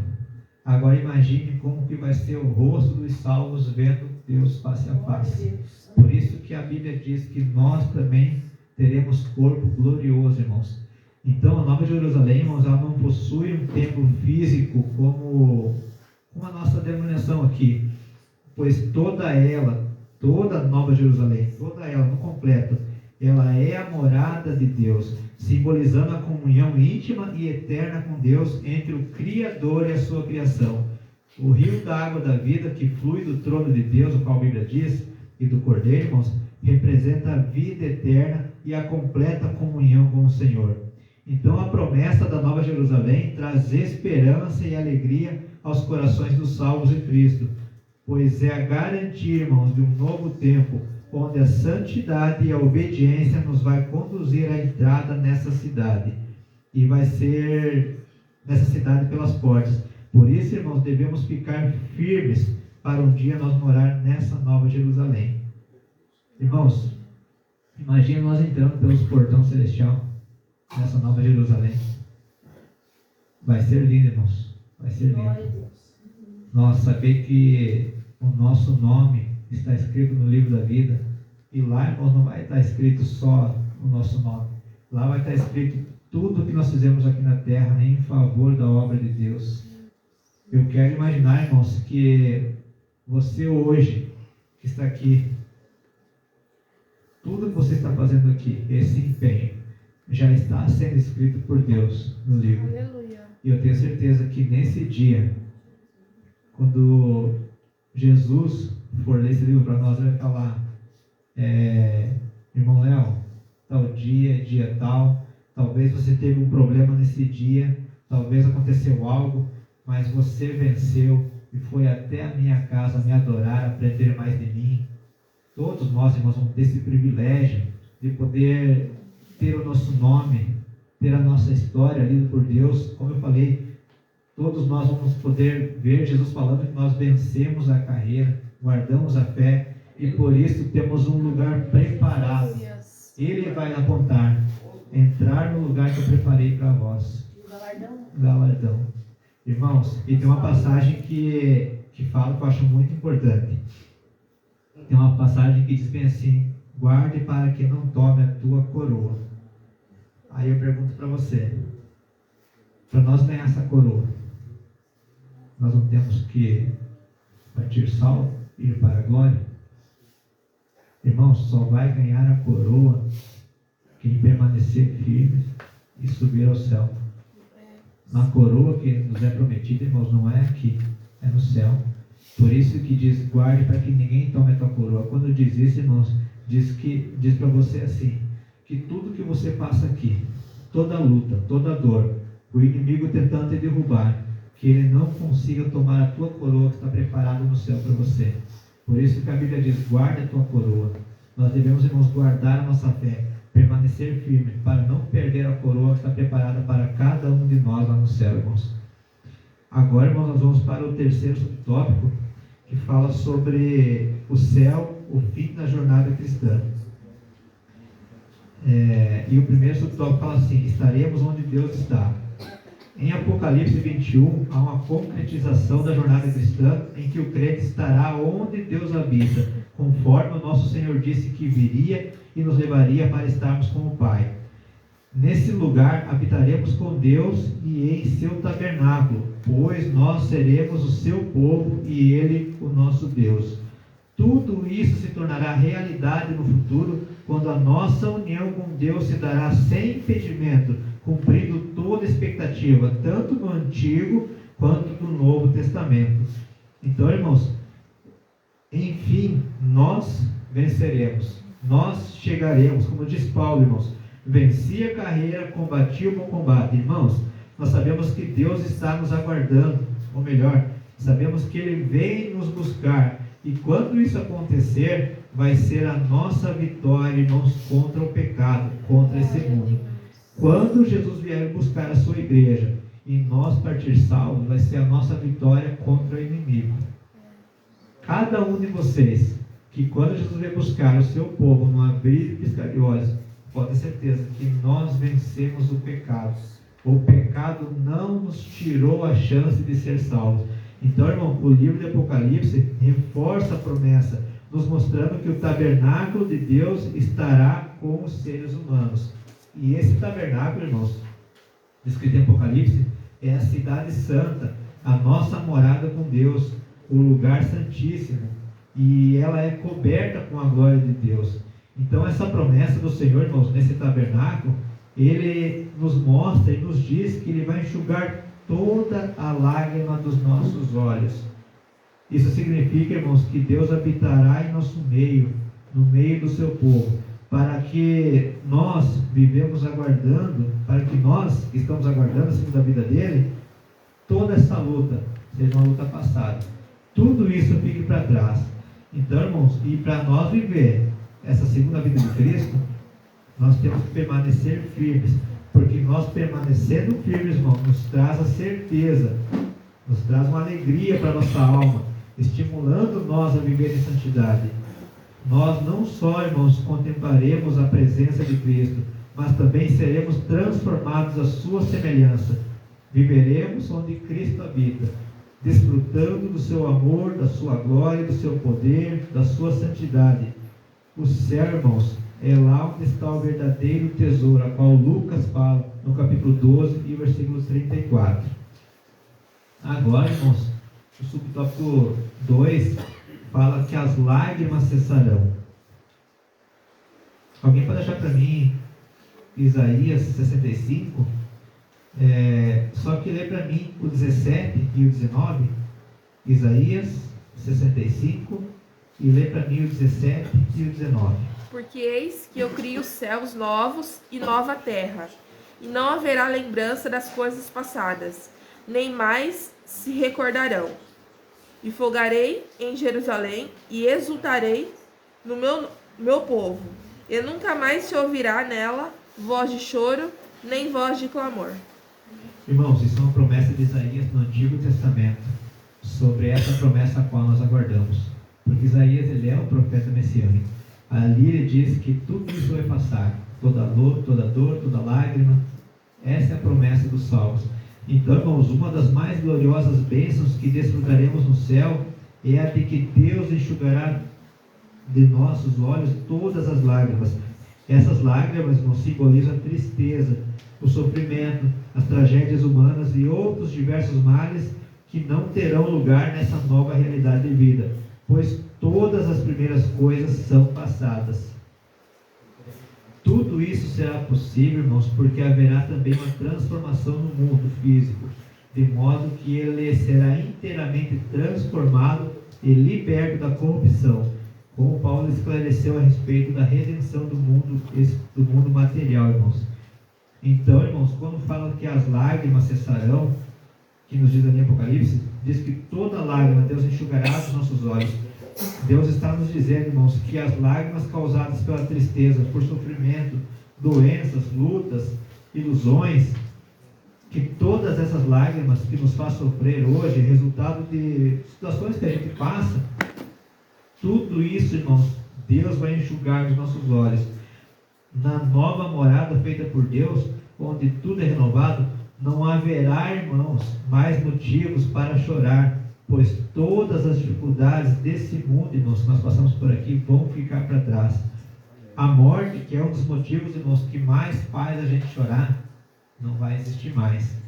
Porque essas lágrimas, a qual muitas vezes nós derramamos quando perdemos alguém especial, alguém que a gente ama, irmãos, Deus enxugará no nosso rosto, porque a promessa dele diz que morte não haverá mais lá. Lá não vai ter mais morte. Então, irmãos, essa promessa bíblica afirma que diante de Deus a morte foi derrotada. Isso está em Apocalipse 20, 14. Nos ensina, irmãos, que tudo que pertencia à antiga ordem, como dor, luto e choro, já não existe mais. Mesmo, irmãos, que a gente enfrente desafios e lutas aqui nessa vida, nós temos que ter a certeza de que tudo isso vai se transformar em alegria para nossas almas lá na eternidade com Deus. Essa é a promessa do Senhor. Eu estou dando uma apuradinha, irmãos, agora. Agora nós vamos ver o subtópico 3, que fala o céu como repouso eterno. Diz assim: a expressão repouso nada tem a ver com tédio, pois no céu haverá constante atividades, adoração, serviço, ilimitada aprendizagem. Trata-se de uma dimensão completamente distinta do que conhecemos atualmente. Por isso, quando afirmamos que o céu será um lugar de repouso, irmãos, ou descanso, é pelo fato de que o crente descansará de suas fadigas, cansaço, exaustão presentes no dia a dia. Então nós estaremos, irmãos, plenamente satisfeitos em comunhão uns com os outros e com o nosso Senhor. Esse lugar de repouso, irmãos, é o fim da nossa jornada cristã. É a experimentação da morada dos redimidos. Portanto, toda a nossa vida cristã atual deve ser vivida com a mente voltada para a realidade eterna do céu, como a nossa verdadeira esperança. Agora, irmãos, nós chegamos à parte onde fala o céu como repouso eterno. Então, Deus prometeu, irmãos, para os salvos, que aqueles que terminarem sua jornada terrestre, aqueles que vencerem todas essas lutas, vão poder desfrutar dessa vantagem, irmãos, de um descanso eterno. Mas não é aquele descanso como talvez muitas pessoas pensem: lá eu vou ficar sentado e não vou fazer nada. Não, irmãos. Lá nós vamos adorar o Senhor eternamente, glorificar o Senhor eternamente. Nós vamos estar frente a frente com o Salvador, porque tudo aquilo que nós aprendemos de Deus aqui é só uma pequena porcentagem do que Deus é. Lá, irmãos, nós vamos ter uma verdadeira Vamos ver como Deus é, uma verdadeira realidade sobre Deus. Então, irmãos, e essa dúvida que surge sobre o descansar no contexto, significa que vamos descansar dessas fadigas, como a gente leu, do cansaço físico, da exaustão. E nós vimos, irmãos, que no céu haverá constante atividade. Por isso que eu digo, nós vamos ficar parados. Vai ter constante atividade, como adoração, serviço e uma ilimitada aprendizagem. Nós não teremos mais um corpo sujeito às suas limitações, como nós temos hoje. Em João, irmãos, capítulo 3, em 1 João, capítulo 3, 1 e 2, nos diz que no céu o nosso corpo será semelhante ao de Jesus Cristo após a sua ressurreição. Paulo nos diz que o nosso corpo será semelhante ao de Jesus, chamado corpo glorificado, livre, irmãos, dessas limitações, dessas fraquezas causadas pela queda do homem, como descrito por Paulo em Coríntios, capítulo 15, 35 a 54. Na eternidade, irmãos, o nosso corpo será imortal. Independente, irmãos, de como nós morreremos, Jesus Cristo nos vai ressuscitar pelo seu poder. Aí, irmãos, eu entendo aqui que na eternidade com Deus, os cristãos desfrutarão de descanso. Mas, infelizmente, irmãos, nós desfrutaremos do descanso eterno, glorificando a Deus, aprendendo sobre Deus. Mas, infelizmente, tem uma passagem que é triste, que diz que os ímpios que amaram mais esse mundo aqui, eles nunca vão conhecer esse descanso eterno. Infelizmente, irmãos. Isso nos mostra, irmãos, a diferença entre esses dois destinos. O destino daqueles que são salvos e o destino daqueles que são perdidos. Somente os salvos, irmãos, vão poder desfrutar desse descanso eterno. Todos sabem que aqueles que amaram mais o mundo, eles não vão desfrutar desse descanso eterno, e sim de um tormento eterno. E eu estou buscando, irmãos, o descanso eterno, assim como cada um aqui está buscando esse descanso eterno. Então, irmãos, que essa lição nos faça nos aproximar ainda mais de Deus, porque esse algo que é o céu, a qual nós aprendemos hoje, irmãos, está perto, mais perto que você imagina. Talvez, irmãos, esse seja o nosso último culto de ensino, a gente não sabe. Talvez hoje seja a nossa última oportunidade de se aproximar ainda mais de Deus. Talvez Deus está dando a oportunidade para nós hoje de mudar algo em nossa vida, que talvez está afastando nós do algo que é o céu. Talvez tenha algo que nos prenda aqui nesse mundo que possa comprometer a nossa salvação. Então que nessa noite, irmãos, não só nessa noite, mas que em todo momento a gente possa refletir e ver talvez o que esteja impedindo de nós alcançar esse alvo. Sabemos que Deus é misericordioso, mas Ele também é justiça. Ele jamais vai permitir, irmãos, que talvez um pecado a qual eu e você cometa passe impune. Porque Deus nos corrige. E se Ele nos corrige, porque Deus é Pai, um pai não vai corrigir um filho para o mal. Se um pai corrige um filho, é porque ele quer que o filho ou a filha tenha algo especial, seja alguém especial, mereça um galardão. Assim é Deus. Então, irmãos, nessa lição nós aprendemos que o alvo do cristão é o céu, e somente para aqueles que aceitam a Cristo.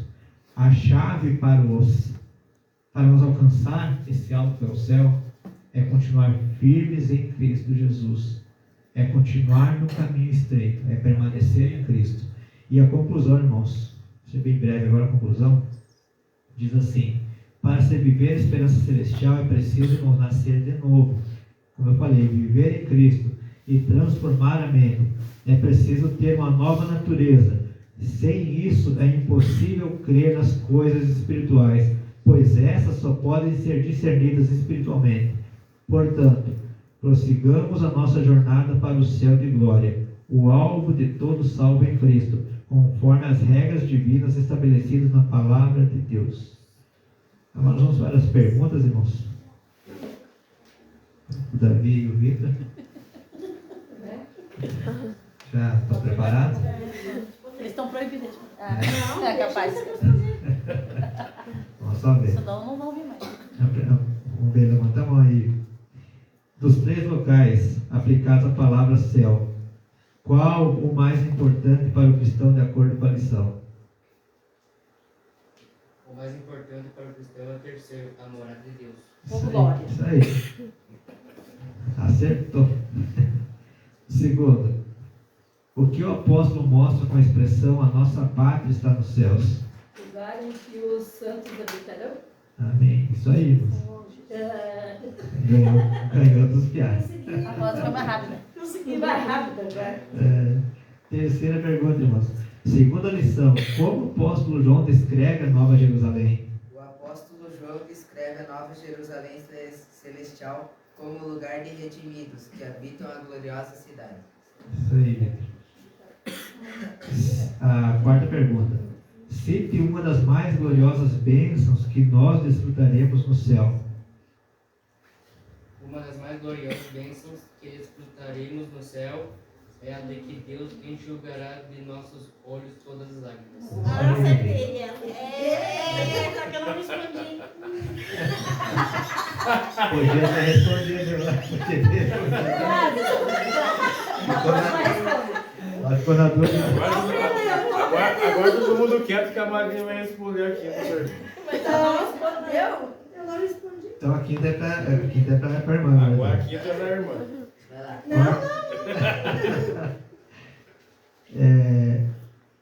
De acordo com a lição, como a nossa vida cristã atual deve ser vivida? Deve ser vivida com a mente voltada para a realidade eterna do céu como verdadeira esperança. Isso aí. Acertou, madrinha? Não, essa aí eu não respondi. Essa eu estava procurando. Essa era mais fácil.